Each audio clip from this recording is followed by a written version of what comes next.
자, 사회복지 전문 방송 한영의 공간복지 라디오입니다. 자, 오늘은 건강한 사회를 위해 보이지 않는 곳, 보이는 곳에서 늘 열심히 최선을 다하고 계신 분을 모시는 시간입니다. 오늘 행복한 만남 시간에 특별한 분을 한 분 모셨는데요. 균형과 화합 위해 내일을 열어가는 인천 서구를 위해 애쓰고 계신 다양한 구민들의 요구를 수용하기 위해 늘 공부하는 구청장, 행동하는 구청장, 그리고 제가 별명을 붙여드렸는데요. 현장과 함께하는 강범석 구청장님을 만나보는 시간 준비하겠습니다. 자, 바쁘신 시간 자리해 주셨습니다. 안녕하세요. 예, 안녕하세요. 반갑습니다. 예, 반갑습니다. 자, 요즘 무더위에 또 수해에 굉장히 많은 어려움이 있으실 텐데 이렇게 또 바쁘신 시간을 짬을 내주셔서 감사드리겠고요. 불러주셔서 감사합니다. 네, 우선 여러분들께 본인 소개를 좀 직접 한번 또 해주셔야 되지 않겠어요? 네, 공간복지 라디오를 통해서는 제가 처음 인사드리는 것 같습니다. 네, 저는 강범석 인천시 서구청장입니다. 네. 조금 전에는 과찬의 말씀이 있으셨는데, 네, 그만큼 부담을 드려야 열심히 또 일하시는 거 아닙니까? 명심하겠습니다. 네, 네. 무더위에 사실은 모든 분들이 지금 휴가도 떠나고 그럴 때인데 오히려 더 지금 바쁘시고 현장 많이 다니시죠? 어떻습니까? 그렇습니다. 사실은 이제 어찌 보면 일반 국민들이 편안하게 일상을 유지하기 위해서는 보이지 않는 곳에서 이제 그 때와 장소, 시간에 구애 전혀 문제 없이 늘 일하는 분들이 있습니다. 사실은 이제 공무원들도 그 중에 한 분이 되는데 당연히 그렇다 보니까 저 역시 그들과 같이 호흡을 맞춰야 되고 일이라는 게 때와 장소를 가려서 벌어지지 않기 때문에 오히려 보면 이럴 때가 조금 더 일이 많을 수가 있습니다. 네. 자, 지난 그 청라에서 있었던 그 전기차 화재 때문에 굉장히 고생 많이 하셨죠. 네, 근데 이게 제 입장에서는 사실은 이제 언급을 안 하시는 게 좋습니까? 안 하는 게 참 좋을 것 같아서. 네, 왜냐하면 간단하게 언급만 해주시죠. 네. 사실 어찌됐건 이제 그런 식으로 이제 지역이 어떤 특정 사건과 이렇게 연결이 되게 되면 그 이미지가 너무 오래 남아서. 근데 대신 저희가 보기에는 그 지역이 그냥 어떻게 좀 약간 특별한 이유 없이 약간 이제 피해를 본 셈인데 이게 어찌 보면은 이제 앞으로 더 많을 수 있는 대형 도시형 재난의 하나의 상징이거든요. 지금도 이제 비가 많이 와서 전 남쪽 지역에는 이제 그 홍수나 이게 침수 피해가 많이 벌어지고 이제 여러 가지 피해가 있습니다만은 사실은 우리가 홍수나 산사태와 같은 자연 재난은 그 재난의 범위가 굉장히 넓은 데에 비해서는 거기에 관계된 피해자 숫자가 그렇게 생각보다 많지는 않습니다. 물론 이제 물적 피해는 있습니다만 도시형 재난은 굉장히 작은 지역에서 발생함에도 불구하고 도시 기능 전체가 마비되는 결과를 초래해서 그렇습니다. 피해자가 생각보다 많습니다. 직접적인 피해자도 그렇고 간접적인 피해까지. 그러니까 예를 들어서 말씀하신 그 사건만 하더라도 직접적으로는 한 2천여 분, 간접적으로는 그 단지 주민 전체가 한 5천여 분 되는데 5천여 분이 넘게 돼 있고 또 거기가 기능이 마비됨으로 인해 가지고 그 주변 지역까지 따지면 사실은 청라 전체나 서구의 전체적으로도 약간 영향이 있다고 보면은 그 피해를 사실은 그걸 계량할 수 있는 방법이 없어서 그렇지 꽤 클 텐데 그런 도시형 재난에 대해서는 아직까지 어떤 특별한 기준이나 지원에 관한 근거나 이런 것들이 좀 제가 볼 때는 조금 보완될 필요가 있는 사항입니다. 오히려. 그 많은 분들께 다시 한번 위로의 말씀도 더불어 드리면서 감사합니다. 자, 더더구나 이제 이런 도시형 재난에 대한 이런 경험이 있으시니까 재난백서를 잘 만드셔서 앞으로 이 타의 모범이 되시면 되는 거 아니겠습니까? 예, 지금 현재 그렇지 않은데 그걸 좀 준비 중에 있습니다. 제가 이제 그건 저희가 뭘 잘했다가 아니라 제가 이제 백서는 제가 관여한 거는 이제 10년 전쯤에 메르스 백서를 한번 저희가 낸 적이 있었고, 이게 있었고 이제 코로나 이후에도 백서가 나온 적은 있죠. 아마 이런 것들이 완벽하게 그 상황을 복구하거나 대안을 제시하진 못한다 하더라도 좀 시간이 지나거나 뭔가 찾아봐야 될 때가 있는데 그런 그 텍스트로서는 저는 충분히 의미가 있을 수 있다고 생각합니다. 앞으로도 그때도 고생하셨지만 앞으로도 고생을 좀 많이 해주셔야 될 것 같습니다. 감사합니다. 서구는 이제 정말 그 메모드 도시예요. 그죠? 64만이라는 많은 인구가 있고 지방의 소도시 같은 경우는 몇 개 군이 합친 정도로 지금 어마어마하게 큰 규모인데 자, 이 거대한 지역의 인구 수도 많고 또 출생 수도 증가하고 있고 또 서구가 그 자랑하는 캐치프레이즈가 아이 키우기 좋은 서구거든요. 네네, 그렇습니다. 네. 그런 얘기도 좀 해주시죠. 그렇습니다. 지금 전국에는 그 226개의 기초자치단체가 있습니다. 시, 네네. 군구를 합치면. 네네. 인구만을 기준으로 하면 아마 서구가 11번째나 12번째쯤 될 겁니다. 네. 그리고 우리 앞에 있는 도시들은 보면 이제 100만이 넘어가는 뭐 수원, 창원, 뭐 고양 이런 도시가 있으니까 사실은 그런 도시를만 기억할 텐데 사실은 인구 면에서 보면은 이제 서구가 굉장히 많고 특히 이제 특광역시의 자치구가 이제 69개가 있는데 그 중에서는 지금 서울의 송파구가 저희보다 조금 더 많고 저희가 두 네, 번째인데 네. 아마 내년쯤 되면은 저희가 이제 그걸 넘어가지 않을까 싶습니다. 그리고 이제 뭐 말씀하신 아이 키우기 좋은 서구라고 말한 건 이게 듣기 좋으시라고 드리는 말씀이 아니고 저희가 인구가 65만에 거의 육박하는데 네네. 평균 연령이 41세입니다. 굉장히 굉장히 젊습니다. 예, 아마 도시네요. 인구 많은 거와 평균 연령을 따지면 아마 전국 1위일 것 같은데 그렇게 되면은 당연히 그들이 기르는 아이들이 많고 또 네. 실제로 64만 명 중에 18세 미만, 법적으로는 18세 미만 아동, 고등학교 재학 중인 네네. 18세 미만이 아동인데 아동의 숫자가 11만 명이 넘습니다. 전체 인구의 한 6분의 1쯤 됩니다. 네. 그러니까 당연히 그 영유아나 초, 중, 고등학생들 을 대상으로 한 여러 가지 복지 교육 지원 차원에서의 정책이 필요한 거고요. 네. 그거에 대해서는 당연히 이제 국가 차원의 정책이 있고 뭐 1억 플러스 아이드림 정책 같은 인천시에 네. 네. 관련된 정책도 있고 거기 더해서 이제 서구만의 특성화된 정책까지 포함해서 엄마들이 아이를 임신했을 때부터 아이들이 고등학교 졸업할 때까지 그 18세까지 전 생애 그 시기에 생애에 걸쳐서 네. 그 일관된 어떤 지원 그리고 특성에 맞는 뭐 아이들 뭐 어린이집이라든지 뭐 아이들과 부모들이 같이 어울릴 수 있는 아이 사랑 꿈터라든지 초등학생들을 이렇게 봐주는 그 다 함께 돌봄 센터라든지 네네. 그다음에 초중 고등학교에 대한 교육 경비 지원 사업이라든지 네네. 중학생들을 상대로 한 그 멘토링 사업이라든지 뭐 대학 캠퍼스 방문 사업이라든지 그다음에 전 세계 생애 주기별로 아이들 체형 검사를 일괄적으로 다 네네. 한다든지 아니면 이제 아직은 본격화 안 됐습니다만은 이제 고등학교 졸업 이전에 마지막으로 정신 건강에 대한 한번 점검을 한다든지 네네. 이런 식으로 해서 우리 서구에 사는 아이들이 성인이 되기까지 생애 주기별로 필요한 것들을 전체적으로 한번 걸러가는 것이 필요하겠다. 그래서 네. 그런 것들을 저희가 꾸준히 준비하고 시행하고 있습니다. 네네. 그러니까 성장기별로 다양한 계획들이 다 맞춤형으로 되어 있네요. 그렇습니다. 복지에 관한 거, 의료 지원에 관한 네. 거, 그다음에 이제 그 특히 지금 말씀하신 것처럼 이제 그 성장기 아이들 체형 문제나 정신 건강에 대한 것들도 그거 좀 굉장히 중요하죠. 챙길 필요가 있다고 저는 생각합니다. 네. 그것까지 생각해 주실 줄 몰랐네요. 아이들 체형. 사실 아이들이 한참 움직여야 될 때인데 너무 그 의자에만 앉아 있다 보면 체형이 좀 이렇게 올바로 되지 않을 경우도 있거든요. 그렇습니다. 이게 왜냐면 이제 그거 조금 이제 시간을 주시면 왜냐하면 네네. 국가 차원에서는 그런 것까지 하기는 쉽지 않다고 봅니다. 하지만 이제 예. 아이들 체형, 특히 측만증에 관한 걸 보면 네, 이게 의학적으로 네. 볼 때는 그 환경적으로 유발되는 수도 있지만 사실은 태아 단계부터 그게 발생을 하는데 체크가 안 되면 아주 악화된 뒤에 근데 악화돼서 확인되는 시점이 사춘기이기 때문에 네. 그런 문제가 있는데 사실은 영유아 단계부터 체크를 해오면 더 이상 악화되지 않거나 회복이 가능한데 네. 뭐 중고등학교 시기에 이게 발견이 되면은 평생 회복이 안 됩니다. 이제 보면 13도에서 15도가 넘어가게 되면 조금 중증에 해당할 수 있는데 네네. 저희들이 모든 학교는 아닌데 일부 학교를 대상으로 저희가 체형 검사를 해봤을 때 남녀 평균으로 하면 6% 정도가 예. 그 정도에 해당이 됩니다. 사실은 100명이 6명 정도 네. 그리고 몇 명 정도는 수술이 필요한 정도의 측만증이 있는 친구가 있는데 몰랐어요.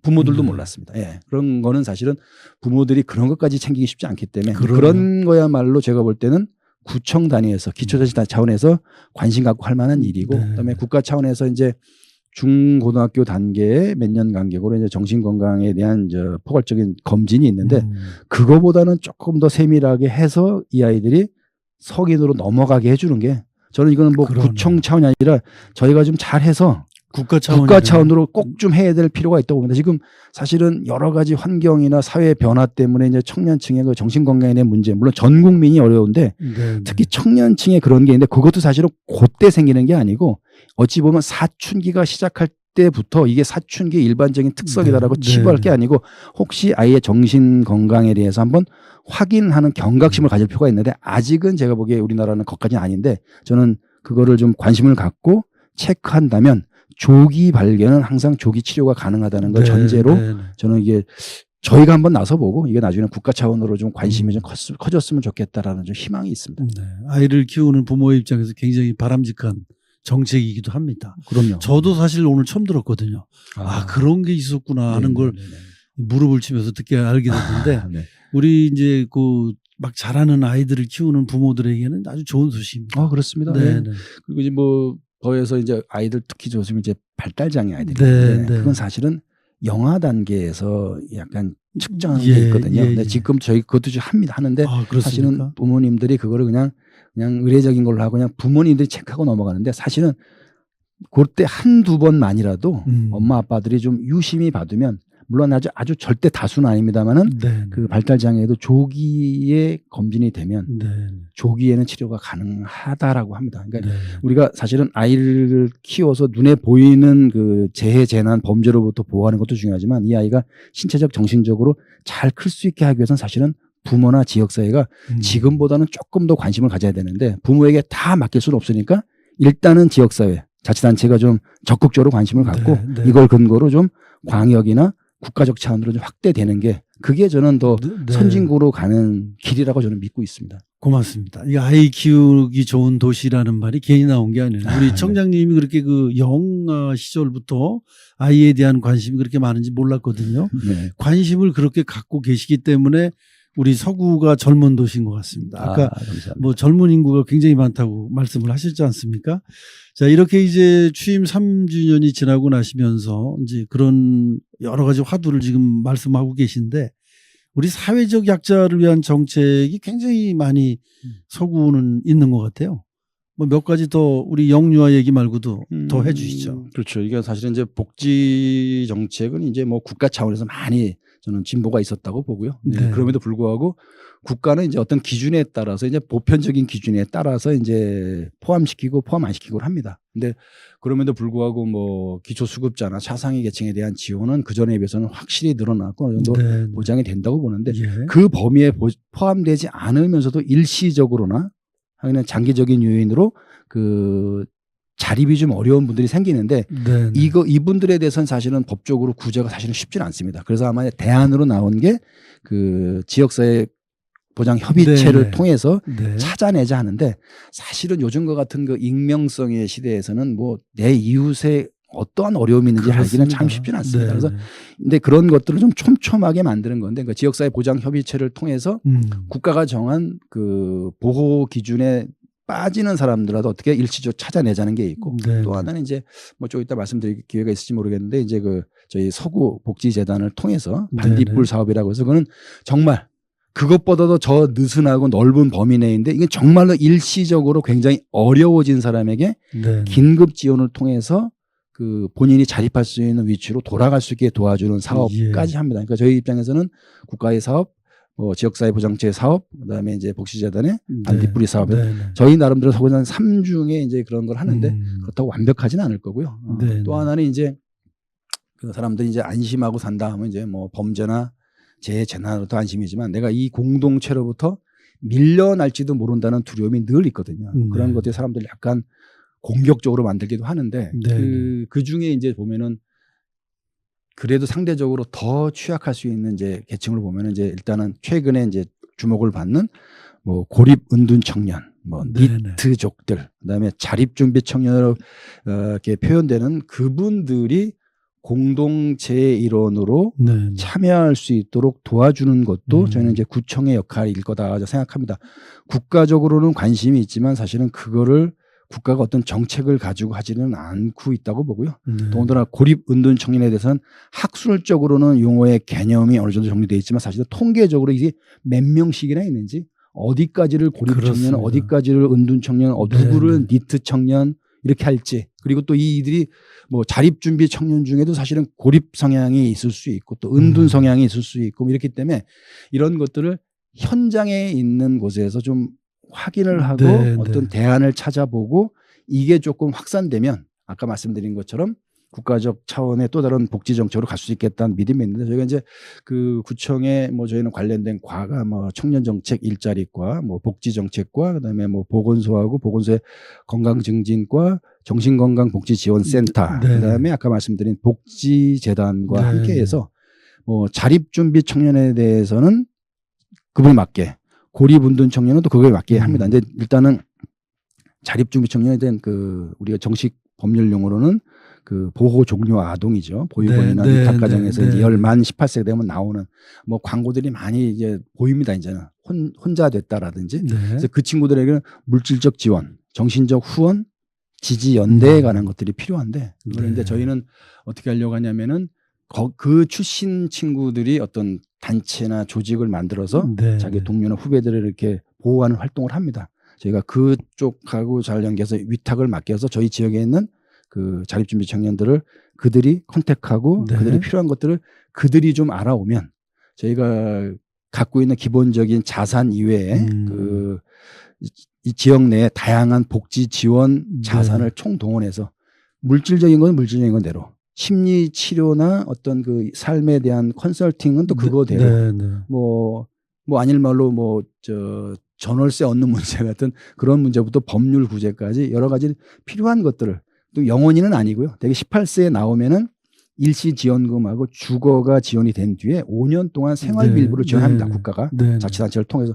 그 생활비 일부를 지원하는 5년 동안 그 국가가 주는 그 생활비 지원 이외에 그런 추가적인 네, 지원을 네. 통해서 정말 이 친구들이 그 자립하는 청년으로 살 수 있도록 그 정도면 대개 24, 5세가 되니까 네, 뭐 네. 어디서 자랐든지 24, 5세가 되면 자기 발로 세상을 설 수 있을 거다라고 생각을 합니다. 하지만 네. 그들이 서는데 부족한 게 있기 때문에 그 친구들을 도와주겠다는 생각이 있고 고립운둔 청년들의 경우는 이제 사실은 현황 파악도 안 됩니다. 저희가 고립운둔 청년에 관한 것도 조사해 보려고 하고 또 이제 그 고립운둔 중년들도 있습니다. 저희가 맞습니다. 전수조사를 해봤는데 응답자가 한 절반쯤 되지만 그것도 사실은 해보니까 엄청난 과제가 있는 지역입니다. 네. 그래서 일단 저희가 한 3주 전쯤에 그 일단 저희들이 확인되고 컨택된 고립운둔 청년들을 모시고 그 지방에 있는 어디 그 캠프 같은 데 1박 2일 갔다 왔어요. 네.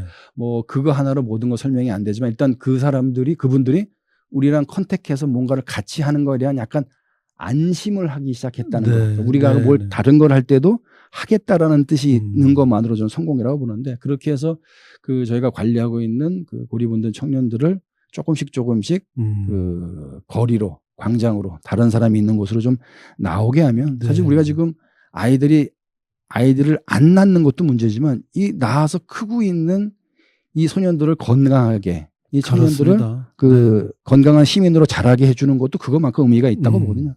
그래서 그런 것까지 하는 거는 그런 부분은 사실은 제가 볼 때는 시민들하고 밀접하게 행정을 하고 있는 구청의 일차적인 과제라고 믿고 네, 네. 뭐 일단은 뭐 그런 거를 중심으로 좀 구청을 좀 운영하고 있습니다. 사실 저는. 네. 지금 말씀을 쭉 들어보면 뭐 구청이 아니고 아버지 역할, 엄마 역할, 형님 역할 뭐 이런 역할을 모두 다 해주신다는 뜻이에요. 쭉 보니까 젊은 청년들에게는 뭐 아버지나 형이나 오빠 역할을 해주고 계시고 또 이 중년에게는 자식 역할도 해주고 계시고. 그게 이제 어떻게 보면 이런 거죠. 뭐 아프리카 속담, 아프리카 나오는 말이죠. 그 한 아이를 키우는 데 온 마을이 필요하다. 그게 네, 꼭 네. 아이들 단계만은 아닌 것 같아요. 그렇습니다. 그 사람들이 자립하는 시민으로 성장할 때까지는 네, 지역사회나 지역 공동체가 같이 연대 책임을 갖는 것도 저는 의미 네, 있다고 네. 봅니다. 그래서 서구복지재단이 제일 먼저 서구에서 탄생을 한 겁니까? 그런 거 이유로? 하고 싶어서 만들었습니다. 사실. 아, 네. 본인의 그 의지대로 우리 구청장님의 의지대로 서구의 복지재단이 잘 방향을 잡았나요? 어떻게 가고 생각하십니까? 있습니다. 가고 있는 거예요. 사실은 출범은 한 1년 조금 넘었고요. 네네. 사실은 제가 이제 그 지분 말고 그 전에 구청장 할 때부터 이제 구청장이 되면 하고 싶었던 것들이 결국은 아까 말씀드린 대로 시민들하고 가까이 있는 행정기관으로서의 자치단체 구청은 네네. 뭐 사실은 뭐 그 방임할 수는 없지만 여기가 뭐 정의를 지키거나 국방을 책임지거나 그렇죠. 뭐 외교를 담당하는 데는 아닙니다. 네, 사실은. 네. 여기는 정말로 작게는 쓰레기 잘 치우는 거고 그러면 우리 아이들이 자기의 인권을 보호받을 수 있게 책임져야 되는 거고 네. 할머니들이 밥 안 굶게 해드려야 되는 거고 장애인들이 불편을 조금 덜어주는 거 하는 그런 게 사실은 네. 구청의 역할이라고 치면 결국은 저는 그 구청에서의 기본적인 사무는 복지하고 문화로 약간 모을 수가 있다. 나머지 업무도 많지만 그건 대체로 국가가 책임지고 하고 있는 거를 네. 지방자치단체가 위임받아 하고 있기 때문에 그 나머지는 그것만 따라 하는 것도 뭐 큰 역할이 되는데 예를 들어 복지나 문화 부분은 국가 사업도 있고 그 광역자치단체 시나 도의 사업도 있긴 하지만 구청이 네. 독자적으로 하는 것도 분명히 있어야 된다고 보는 그런, 거죠. 예, 네. 그런 점에서 이 복지단을 만들었는데 정말 뭐 걱정도 많이 하고 반대도 많고 뭐 왜 하냐 뭐 되게 말이 많습니다. 네. 지금 자리 잡았다고 장담은 못하지만 저희는 저희 역할을 지금 찾아가고 있습니다. 일단은 네. 아까 말씀드린 대로 서구가 64만이고 뭐 면적이 인천에서도 그렇지만 서울에 갖다 놓으면 서울 전체 면적이 한 4분의 1 가까이 됩니다. 굉장히 큽니다. 근데 거기에 더해서 동이 23개인데 아까 말씀드린 대로 검단 신도시에는 한 지금 한 7만 3천 명쯤 사시는데 예. 평균 연령이 34세예요. 네. 청라에 12만 명 정도가 사는데 평균 연령이 38세쯤 돼요. 네. 반면에 가자동 성남동에 가면 한 동에 10,000명, 12,000명, 13,000명 사는데 거기 평균 연령은 49, 50이에요. 네. 요구하는 복지 수요가 당연히 다를 거예요. 그렇죠. 근데 그분들을 예산만 갖고는 다 안 되기 때문에 그러면 막 이렇게 산발적으로 들어왔다 안 들어왔다 일시적으로 증가했다 줄어들었다는 복지 자원들을 그러니까 복지 수요도 지역별 계층별로 한번 파악을 해보고 거기에 대응할 수 있는 복지 자원이 어디 있는지를 한번 전체 전수를 통해서 한번 파악해보고 이걸 네. 통해서 좀 지역이나 대상에 맞는 맞춤형 복지를 해보겠다는 게 기본 취지고 현재 있어서는 그 수요 조사하고 그다음에 그걸 수행하는 그 복지 종사자들의 상황도 한번 저희가 체크했습니다. 네. 네. 그다음에 현재 저희가 관심을 갖고 추진하고 있는 건 아까 말씀드린 대로 고립운둔, 자립준비 네. 청년 그다음에 고립 중년들을 네. 네. 현황 파악하고 그들을 우리가 어떻게 도와줄 건가를 하는데 구청에 다양한 과가 있는데 그 다양한 과별로 하면 이게 약간 산발적으로 흩어져서 진행이 됩니다. 예. 그거에 대한 이제 통합 창구로서 복지재단을 운영하고 네. 뭐 완벽하게는 됐다고 보기는 어렵지만 그 어느 정도 그게 창구가 돼서 나머지의 우리 구청의 자원과 자산 그리고 민간의 자원과 자산을 잘 결합시켜서 좀 맞춤형으로 지역의 그런 것들을 좀 그 복지 대상들에게 조금 더 네. 나은 네. 맞춤형 서비스가 가능하겠다. 이렇게 가고 있습니다. 조금 이제 네. 저희가 준비가 되면 구청이 관리하고 활용하고 있는 복지 시설들도 네. 복지재단에 통합을 시켜서 그 자원들도 마찬가지 마찬가지 복지 사업에 체계적으로 투입할 수 있도록 네. 그렇게 할 생각입니다. 그 시너지 효과를 내겠다 이런 말씀이신 것 같아요. 전문적인 역량들을 잘 모아서 그렇죠. 말씀하신 대로 시너지 효과도 내고 조금 더 체계적으로 서비스를 제공하면 네, 네. 좋겠다. 그런 취지로 알겠습니다. 만들고 운영 중에 있습니다. 그러니까 큰 카테고리 안에 있는 국가적인 정책이 디테일이 부족하니 서구에서는 별도의 그 큰 카테고리 안에 디테일을 더 강조하신다는 지역 특성에 네, 맞는 그런 사업들을 말씀이신 것 찾아보겠다. 같습니다. 네네 그렇습니다. 자, 요즘은 이제 이 재난으로부터 이제 안전하고 싶어 합니다. 이 많은 시민들의 수요가. 네네. 서구는 그래서 안심 도시를 위한 여러 가지 재난 대비 대책을 세우고 계시다고 하더라고요. 네네. 그 얘기를 좀 해 주시죠. 예. 안전이라는 건 사실은 이제 객관적인 기준에 맞춰서 안전하다 안전하지 않다를 이제 네. 평가하게 되는데 네네. 사실은 이게 완벽하게 안전이라는 거는 이제 현실적으로 구현하기는 좀 쉽지 않을 것 같습니다. 네. 대신에 우리가 어떤 어려움이 있고 불안 요소나 위험 요소가 있음에도 불구하고 그게 어느 정도 범위 내에서 컨트롤이 된다는 믿음이 있으면 네네. 그런 요인에도 불구하고 우리가 안심하고 살 수 있는 거죠. 그래서 저는 네. 이제 그 안전과 안심을 그렇게 이제 개념을 좀 정리하는데 예를 들면 우리가 코로나 시기에 어디에도 코로나 바이러스가 없으면 좋겠지만 그렇죠. 그럼 안전하겠지만 그건 사실 현실적으로 불가능하잖아요. 그렇죠. 우리가 뭐 전 지구를 우리가 뭐 클린룸을 만들 수 없으니까. 그럼에도 불구하고 코로나 바이러스가 통제되고 내가 나를 방어할 수 있고 내가 혹시 감염자라도 타인에게 전염시키는 거를 억제할 수 있는 수단과 방법이 있으면 네, 그것이 네. 국가나 자치단체가 보장이 된다면 안심하고 살 수 있다 뭐 이런 개념인 거죠. 근데 그런 점에서 범죄 뭐 재해 재난 네. 그다음에 그 우리 아까 복지에서 나왔던 것처럼 내가 공동체로부터 탈락해서 네네.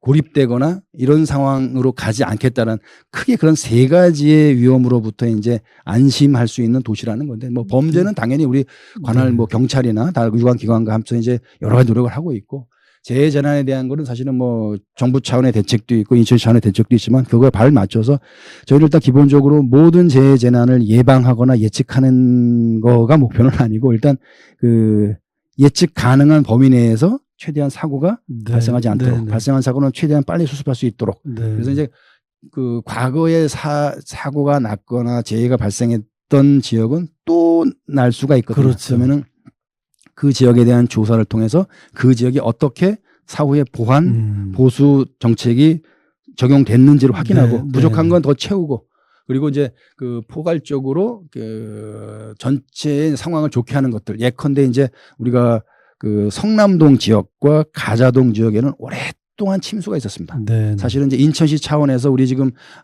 뭐 부평구 십정동에서 우리 저쪽 그 동구 현대제철까지 나가는 그 옛날 갯골수로 밑으로 네. 엄청나게 큰 그 하수도를 있죠. 묻어가지고 네, 사실은 네. 부평, 서구, 미추홀, 동구까지 이제 어느 정도 옛날처럼 큰 저 침수 피해는 나지는 않습니다만 그래도 그 뒤로도 우리 저 가자 뭐 사동, 이동 지역, 네. 성남동 가면 우리 뭐 강남시장, 뭐 성민병원 있는 그 지역에 네. 반복적으로 침수 피해가 났습니다. 그게 이제 그렇습니다. 과거부터 지형 자체가 물이 모이는 지역이고 일시적으로 비가 많이 왔을 때 과거에는 이게 뭐 시간당 30mm 정도의 비를 감당할 수 있을 정도로 하수 관거가 설계되어 있기 때문에 지금처럼 뭐 시간당 40, 50 심지어는 뭐 최근엔 시간당 100mm까지 오는 데 있다 보니까 당연히 하수 용량이 이제 초과하는 거죠. 이제 그런 것들을 이제 하수 관거를 개량하는 사업을 지속적으로 하면서 성남동과 지금 가자동 지역에는 빗물을 일시적으로 저장했다가 펌프를 통해서 바로 바다로 내보내는 우수 저장 시설을 건설하고 있고 또 준비하고 있고 그렇습니다. 아마 네. 전체적으로는 성남동권은 내년이면 완공될 거고 가자동권은 3년쯤 걸릴 텐데 그렇게 되면 해당 지역에는 현재 정도의 비가 오더라도 네. 그 침수 피해는 더 이상 안 나오지 아이고, 않겠냐 하는 거. 다행이네. 예. 그리고 뭐 산사태가 나거나 하는 지역에 대한 거는 저희가 꾸준히 보강을 하는데 이제 가장 큰 문제가 그 오래된 주택들이 이제 특히 지하층들이 네. 그 침수 피해가 나니까 하수 그렇습니다. 역류 때문에 저희가 꾸준히 이제 하수 역류 방지 장치를 설치해 드리고 있는데 그 거주 자격이 만나기가 어려워서 설치가 안 된 데들이 뭐 계속 세웁니다. 그렇습니다. 며칠 전에 그 비 왔을 때도 서구 전체 한 3집 정도가 이렇게 저 침수 피해가 났는데 그건 저희가 네. 지속적으로 그 전체 지하 세대 한 3천여 세대가 됩니다. 네. 그 관리하면서 하수 역류 방지 장치, 그다음에 빗물이 넘쳐서 지하층으로 넘어가지 않도록 차수벽, 그다음에 혹시 물이 잠겼을 때 집 안에서 탈출하게 용이하도록 개폐식 방범창 네. 설치 작업들을 지속적으로 수행해서 적어도 이 홍수나 침수 피해로부터 좀 안전할 수 있는 안심할 수 있는 네. 소구를 만들도록 노력하겠습니다. 알겠습니다. 이제 서구의 그 특성상 신도시와 원도심이 이렇게 갈라져 있기 때문에 네. 그런 데서는 그 어떤 묘한 그런 그 원도심에 대한 그 정책들이 좀 더 많이 있으셔야 될 것 같아요. 지금 맞습니다. 원도심을 아무래도 많이 신경을 써주고 계시죠. 그렇죠. 아까 조금 전에 말씀드린 대로 재해 재난의 경우도 신도시의 네. 경우는 특별한 경우 아니면 큰 사고가 그렇죠. 잘 나지는 네. 않습니다. 근데 되게 이제 그 원도심 지역 보면은 이제 오래된 데는 거의 50년 전에 지어진 집들이고 뭐 네. 그 짐작을 하시겠으면 그 정도면은 그 제대로 된 도시 계획이 있었다고 보기도 어렵고 네. 당연히 하수 관거의 용량이라든지 도로의 폭이라든지 주차장이라든지 공원 녹지 비율이 상당히 낮죠. 그러니까 기본적인 도시가 주민들에게 제공할 수 있는 도시 기반 시설이 형편없이 작기 때문에 네. 그리고 과거에는 다 그렇게 살았기 때문에 다 그런 줄 알았는데 조금 전에 말씀하신 대로 신도시가 생기면서 비교할 대상이 생겨버린 겁니다. 그렇죠. 그러다 보니까 아무리 드러내지 않으려고 해도 심리적으로 뭔가 내가 뭐 좀 손해보는 느낌, 네. 뭐 박탈당한 느낌, 네. 뭐 위화감 이런 게 있죠. 표현을 잘 안 하시지만. 맞습니다. 그러다 보는데 또 동시에 또 뭐 신도시 분들은 마치 그게 무슨 세금으로 그분들에게 그런 혜택을 드린 건 아니고 내 돈 내고 들어오는 데인데 하는 그렇죠. 식에 있다 보니까 네. 또 그것도 역시 좀 사실 이제 그런 것들이 제가 볼 때는 이제 최근에 가장 정면으로 부딪힌 게 서구의 이제 구 명칭 변경 과정에서 주민 여론이 아마 부딪히는 게 아마 그런 게 영향이 있는 네. 걸로 저는 네. 파악이 됩니다. 근데 그게 뭐 하루아침에 해결되지는 않고 또 모든 사람이 선의를 가지고 오손도손 사는 그렇습니다. 도시는 사실 좀 네. 현실적으로 좀 쉽지는 않기 자, 때문에 그래서 뭐 원도심에 대한 주거지 재생 사업이라든가 이런 것들도 많이 하고 계시다고 제가 알고 있습니다. 그렇죠. 그래서 저희는 이제 크게 보면 이제 그 과거 같으면 이제 싹 밀고 네, 재개발하는 방식을 선호했는데 이제는 그게 좀 쉽지도 않고 네. 그렇게 바람직하지도 네, 않은데 핀셋으로 찝어내듯 이렇게 그렇습니다. 이제 이제 핵심은 이제 네, 주민들이 그 동의하는 주민들이 원하는 방식인데 말씀드린 크게 세 가지 방식을 합니다. 조금 넓은 범위를 일괄 철거해서 새로운 도시를 만들어내는 예. 재개발 방식이 있고 그 동일한 내지는 그 유사한 건축물을 다시 짓는 재건축 방식. 그다음에 네, 네. 주거지는 그대로 놔둔 상태에서 주거에 필요한 도시 기반 시설, 뭐 주차라든지 공원이라든지 뭐 보안등, 가로등, CCTV를 보강하는 도시 재생 사업이 있는데 저희가 꾸준히 세 가지 방식을 꾸준히 진행하고 있습니다. 네, 네. 주민들이 원하면 재개발을 적극 지원하고 도시 재생 사업을 통해서 좀 나아졌으면 좋겠다 하는 것은 저희 적극적으로 합니다. 지금 한 4군데 정도는 도시 재생 사업이 종료가 됐고 하나는 가자 일동 회복의 숲마을 사업은 올해부터 본격적으로 진행이 됩니다. 네, 그리고 이제 네. 우리 연희동하고 검단동 그 검단중학교 주변 지역은 현재 시에서 그 회복 증진 사업 구역으로 지정이 돼서 네. 이제 어떻게 할 것인가 구체적인 사업 계획을 수립하는 단계에 네. 있습니다. 자, 이제 많은 분들이 계시기 때문에 우리가 그 문화 향유를 즐기고 싶어 하는 분들이 많이 계시거든요. 그래서 시간은 뭐 없습니다만은 이제 미래 서구는 문화의 도시다라고 얘기할 정도로 이 서구의 문화시설이라든가 어떤 뭐 많은 시설들이 지금 들어오고 있고 네. 또 문화가 다른 지역보다도 상당히 활발하게 돌아가고 있는 걸로 제가 알고 있거든요. 그 간단하게 자랑 좀 몇 가지 해주시죠.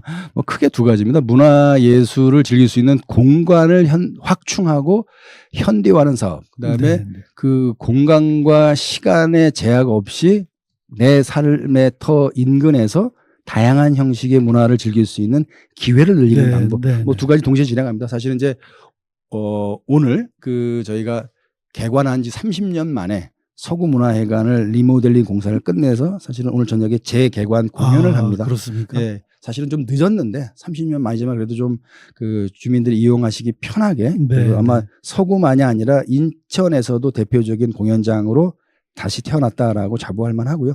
또 이런 시설들을 좀 더 했으면 좋겠다는 바람이 있고 사실 그런 점에서 인천의 북부 지역에 모자란 북부권 종합문화예술회관에 대해서 저희가 서구에서 굉장히 관심 갖고 약간 그냥 정말 꼭 했으면 좋겠다 싶은 게 이 서구 계양 부평 이 북부 지역의 3개 구에는 뭐 내세울 만한 공연장이 마땅치가 않습니다. 네, 네. 그래서 그 공연장을 좀 늘리는 것도 필요하고 대신에 공연장 안에서만 모든 문화예술 행사가 진행되는 게 아니기 때문에 찾아가는 문화 그렇죠. 서비스, 문화 배달 그렇죠. 그것이 뭐 밖에 있는 야외 공연장이든 시장이든 거리든 네, 네, 심지어 맞습니다. 식당이든 네, 네. 뭐 그런 것들 저희가 이제 문화재단을 통해서 좀 음. 더 확대하려고 합니다. 올 가을을 좀 기대해 주셔도 될 것 같습니다. 네, 기대하겠습니다. 감사합니다. 자, 그리고 이제 도시가 커지면서 문제가 되는 건 교통 문제거든요. 맞습니다. 교통 문제도 뭐 해결 잘하고 계시죠? 아닙니다. 뭐 아직 과제가 멉니다. 사실은 뭐 세상이 좀 많이 바뀐 것 같아도 여전히 네. 도시의 동맥은 철도 같습니다. 그럼요. 지하철 문제가 네, 네. 지하철이 간선이 되고 그거에 따라서 이제 도로가 그거를 보완을 하는데 사실은 이제 서구는 아직 뭐 된 것도 많지만 아직 과제가 많습니다. 위부터 보면은 이제 지난달 말에 인천 지하철 1호선 그 검단 연장선이 개통을 했는데 네, 네. 이게 지금 보름 만에 30만 명이 탔다는 겁니다. 아유, 그렇게나 많이요? 그런데 이게 지금 더 늘어날 건데 현재 기준으로 놓고 보더라도 1년에 700만 정도가 타게 된다는 얘기인데 현재 검단 신도시는 입주가 절반밖에 안 됐기 때문에 네, 네. 여기가 정말 이 노선 자체가 장기적으로는 연간 1,000만 명이 탈 수 있는 아유. 서울 시내 어지간한 구간보다 아마 그럼요. 많이 탈 것 같습니다. 거기 더해서 뭐 우리랑 약간 티격태격 됐습니다만 김포 시민들도 저는 많이 탈 거라고 봅니다. 네. 다행히 이제 공항철도가 올 한 해 동안 총 8편성이 더 늘어나서 출퇴근 시간에는 3, 4분 간격도 가능해지기 때문에 그 혼잡이 좀 줄어들긴 하겠습니다만 예, 예, 뭐 예. 나머지 구간들 예를 들어서 뭐 서울 지하철 5호선 연장 문제라든지 물론 이제 그 GTX D 중에 그 서부 급행 광역 철도는 예타를 통과해서 한 5, 6년 네, 뒤면 네. 저 탈 수 있지 않겠나 기대가 있는데 그 이 청라와 가정동을 지나는 GTX D2 노선에 대한 예타 통과 문제라든지 뭐 서울 지하철 2호선 연장 문제는 아직 여러 가지 과제가 남아 있어서 좀 네. 어떻게든 그게 현실화될 수 있도록 시와 잘 상의해서 노력하도록 하고 네. 좀 몇 가지 이유 때문에 공사 기간이 좀 늘어날 수 있다고 우려는 합니다만은 서울 지하철 7호선 연장 사업 청라 구간 연장은 안 되면 그 일단 그 국제 업무 단지까지 1단계를 네. 27년까지는 개통을 해서 네. 주민들이 쓰시는 데는 문제 없도록 그다음에 네. 나머지 구간도 2029년까지는 이제 완공해서 네. 고맙습니다. 청라할 수 있도록 노력하고 네. 있습니다. 그 다리 문제는 어떻게 해결하실 겁니까? 제3년이고요. 네, 네. 뭐 저는 그거는 뭐 인천시와 인천시 지명위원님들의 그 지성과 합리성으로 미뤄볼 때 뭐 저는 네. 주민들이 그렇게 실망할 결과는 아닐 거라고 봅니다. 근데 네. 사실은 상식적으로 봐야 되거든요. 그럼요. 바로 옆에 비슷한 명칭의 다리가 있는데 또 다른 다리를 뭐 몇백 미터 사이를 두고 네. 두 개 둘 수도 없고요. 이건 사실은 뭐 일부에서는 이게 뭐 지금 서구하고 뭐 중국과 싸운 그런 문제가 아니고 이거는 대한민국 국민 전체가 쓰는 다리고 인천국제공항을 통해서 세계 모든 네, 사람들이 네. 써야 되는 다리이기 때문에 그 사람들이 식별하기 좋고 그 사람들이 헷갈리지 않고 그렇습니다. 호칭하기 좋은 그럼요. 유니크한 네, 네. 다리 명칭이 돼야 되는 건 당연하다고 네. 저는 생각합니다. 자, 시간이 없는 관계로 마무리 질문을 드리겠습니다. 이제 분구가 이제 코앞에 다가왔습니다. 그 준비는 잘 하고 계실 것 같고요. 예. 또 앞으로의 계획까지 좀 이렇게 어우러서 네. 정리를 좀 해주시기 바라겠습니다. 이게 참 어려운 게 분구 준비가 잘 됐느냐에 대한 판단은 내년 7월 1일 이후에 평가가 됩니다. 그럼요. 현재는 이게 뭐 어떻게 되는지 알 수가 없는데. 아, 그래서 아니, 근데 우리 저 청량님이 나름대로 준비를 잘해서 이게 분가를 시켜줘야죠. 네, 그렇습니다. 그래서 현재 저희가 하는 거로는 이제 뭐 행정적, 재정적, 인프라 차원에서 네. 세 개의 축을 통해서 저희가 준비하고 있는데 크게 문제는 없다고 봅니다. 이제 오히려 저희가 준비하는 게 문제가 있다기보다는 이 행정체제 개편의 기본 취지가 달성되기 위해서 네. 꼭 인천시나 우리가 함께 해결해야 될 문제가 있는데 사실은 이 일반 국민이나 정부에서 조금 동의하기가 쉽지는 않겠지만 우리가 사실 공무원 숫자가 너무 적습니다. 서구가. 네.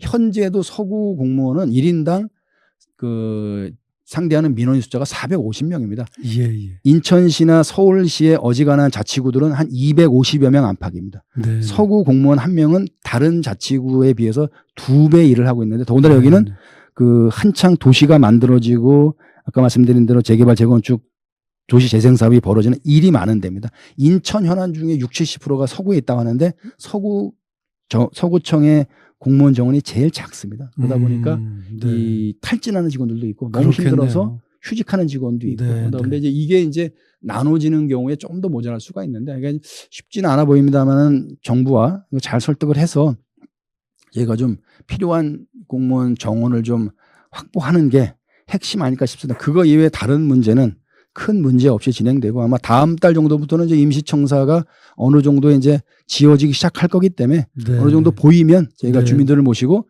여기가 앞으로 몇 년 동안 쓰시게 될 임시청사다라는 걸 아마 보고의 정도를 갖게 될 것 같습니다. 나머지 문제도 현재로서는 큰 문제는 없어 보입니다. 네, 네. 인구 64만의 거대 도시인 서구 어찌 보면 인천의 가장 핵심이라는 생각도 듭니다. 그래서 서구의 그 성장과 비전이 더욱 중요할 것 같은데요.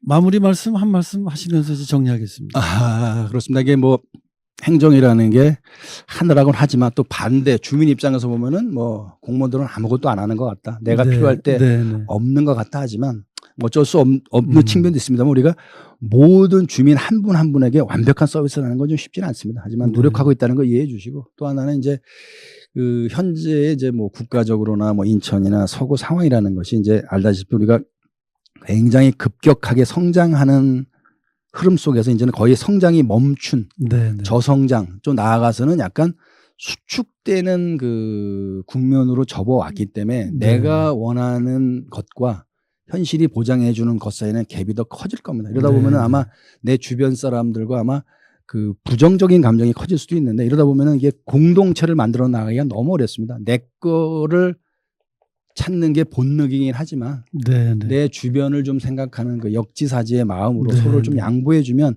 이 어렵고 힘든 시기도 넘어가면서 함께 사는 도시, 품격 있는 도시를 좀 만들 수 있다고 생각합니다. 도시는 그 안에 사는 시민의 품격에 따라서 도시의 품격이 좌우된다고 저는 그렇습니다. 믿습니다. 그래서 그런 뭐 서구 주민들은 그렇다고 믿고요. 더 잘 네. 모시도록 하겠습니다. 네, 네. 그런 말이 있습니다. 뭐 기초자치단체장은 정치인이 아니고 일꾼이다. 이런 말이 있는데 정말 그 제대로 된 일꾼을 인천 서구에 계신 분들은 만나신 것 같습니다. 오늘도 균형과 화합 위해서 내일을 열어가는 인천 서구의 구청장으로서 열심히 최선을 다해 주시기 바라겠고요.